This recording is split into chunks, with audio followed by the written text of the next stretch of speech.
Potassium is vital for our bodies to function correctly. It's an electrolyte, which means it carries an electrical charge when dissolved in water.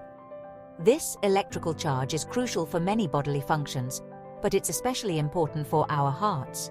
Think of your heart as an intricate electrical system.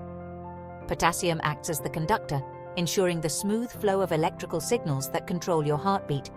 These signals tell the heart muscle when to contract and relax, creating the rhythmic pumping that circulates blood throughout the body. Without enough potassium, these electrical signals become disrupted.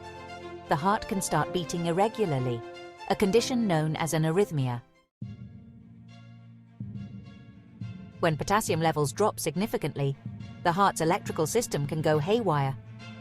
This disruption can lead to severe arrhythmias, including a life-threatening condition called cardiac arrest. In cardiac arrest, the heart suddenly stops beating effectively. This means blood stops flowing to the brain and other vital organs. If not treated immediately, cardiac arrest can be fatal within minutes. While several factors can contribute to cardiac arrest, potassium deficiency is a significant risk factor that often goes unnoticed until it's too late. Preventing potassium deficiency is not just about adding specific foods to our diet. It's about overall well-being.